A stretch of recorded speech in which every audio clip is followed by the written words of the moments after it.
Welcome back to the second quarter of the Bobby Dupre Show and my sidekick, Andrew. Good morning. And we're going to talk about the suspects who we spoke about very briefly last week because in Boston, the hunt was still on. And I'm going to give you the honor of pronouncing those two brothers' names since I can't. I have no clue, but I will say they're both from Chechnya. That's where the family's from. The family's originally from Chechnya, which is some of the old Russian republics, and they came to the United States as refugees, and the United States took from another country, and the United States tried to help take care of them. They were drawing government checks to get help. I mean, they didn't have real jobs, so they were getting government subsidies, and they got mad at the government, decided to kill some people. I can't imagine. Yeah, it's really a sad that here's some people trying to enjoy, like so often occurs, they enjoying themselves watching these runners come in after 4 hours, 4.5 hours of struggle. Family members. And family members and friends from college, and people fly in from all over the world to participate and just attend. It's one of the larger marathons that take place in the United States for sure. And anyhow, I just want to, we watched it, the two of us watched it, but I know all of you that have televisions and radios have heard probably enough. It appears that the young brother that survived is discussing some of the issues of why they did this, and that he's contending that they're not part of any group or anything. That's kind of hard to believe, but he does give a good explanation, and probably it is the internet. They listen to internet discussions about people that hate the United States. And it motivated them, and they learned how to make the bombs. They show you exactly how to do it on the internet programs, and one thing led to another, and then the older brother goes and spends about 6 months over in Russia, in the Russian republics.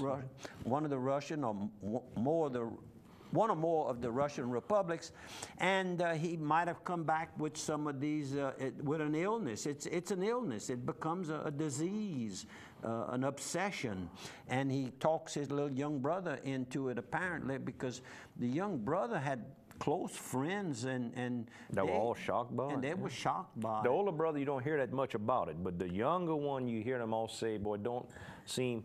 I teased my older brother. I said, you see what kind of bad influence an older brother can have. You know, I said, you got to be right. You know? Oh, talking about older brothers, thank you for saying older brothers. My brother, Cody Dupre Sr., Cody R. Dupre Sr. That's a good influence. Is having a birthday today, April the 25th, Thursday, April the 25th. The anniversary of his 18th birthday. Yeah, that's right. Well, it's 25th. It's on the 25th. But Cody is a little older than I am, but he's in excellent shape. Well, give us the number. Give us the number. He wouldn't be shy to say 86. 86. I'm 76. He's at. Mama waited a long time to get the real. Oh, boy, I didn't say that.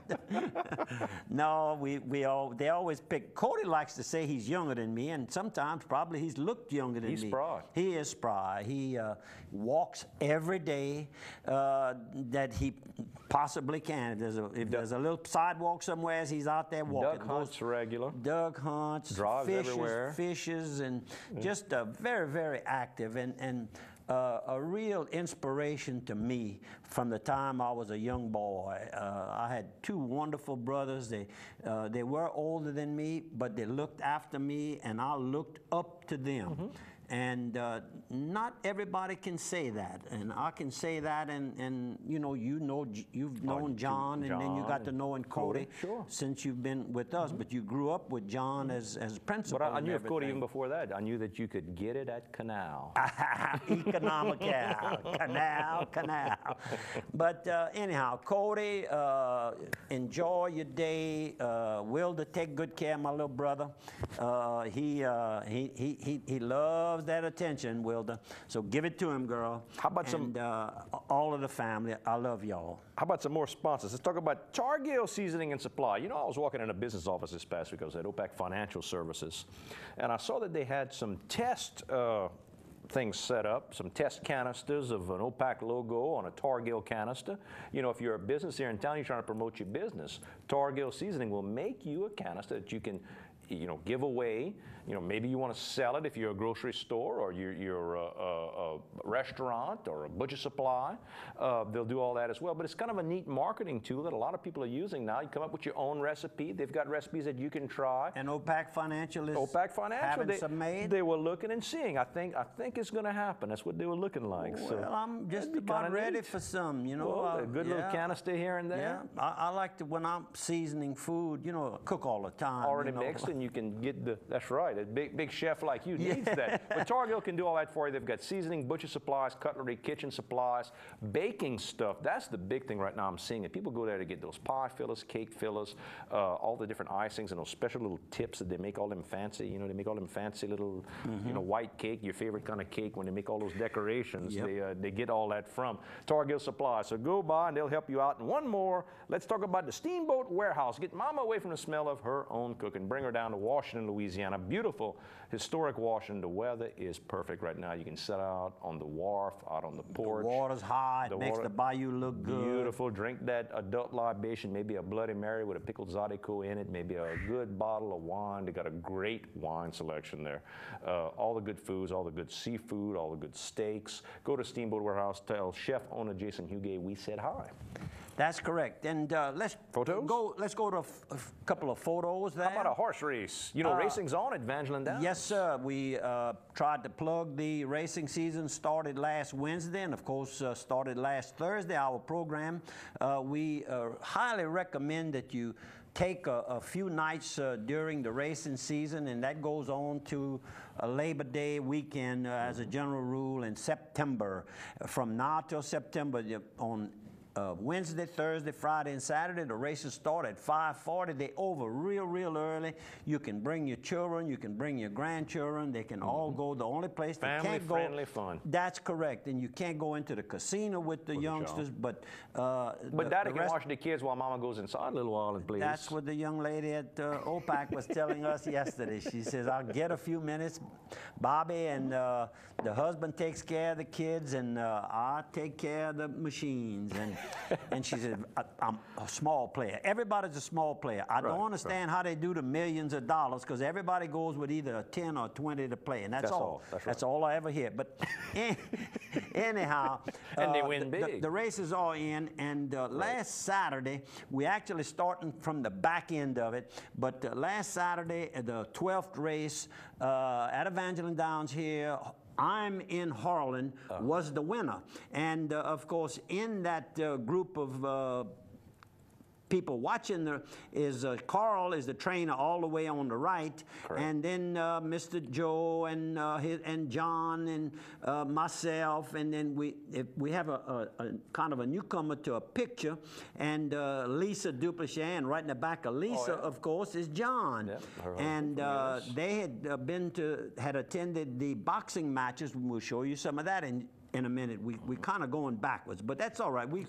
Maybe we sound backwards sometime. We're going to make it. But we had a blast, and I had a great day from the first thing in the morning. We had breakfast at King's Truck Stop, and then I'll show you some of the rest of the day. But I'm in Harlan. I call that our syndicate. We have 10 3-year-olds. Is that right? Oh, I think so. Okay. It is a syndicate. Okay, good. We have 10 3-year-olds now, and then we have a brand new, fresh bunch going to start racing in the next book, which is going to be in a few days, 2-year-olds. So we have 20 horses, so we should have something running just about every week. So if you see I'm in, put your money on it, man. These boys, my BBY. That's what Mr. Joe Ranks calls me. And the opening of the season, they had a little function upstairs in the John Henry room, and I was able to speak to Mr. Mike Howard in the center, and Mr. Brad is our is going to be our new general manager. Mr. Mike Howard announced that this was the last month he would be here.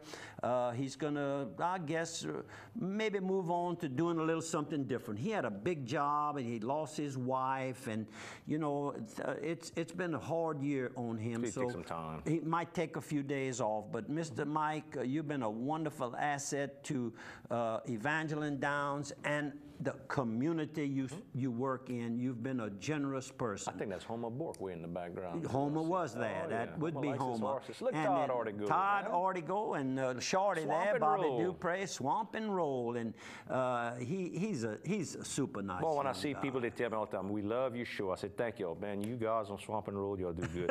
They always confuse me for Todd. They catch Todd to ask Todd how Bobby's doing. So I mean, it's always.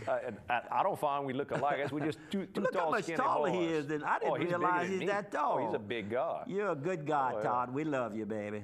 And this is Miss Catherine Lohr, and she's part of Louisiana Equine Report. I had met she and her friend, Miss Pam,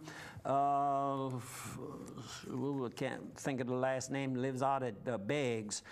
She's in the horse business also. I'd met the two of them, and then I got a copy of their each 6 times a year. Every 2 months. Every 2 months.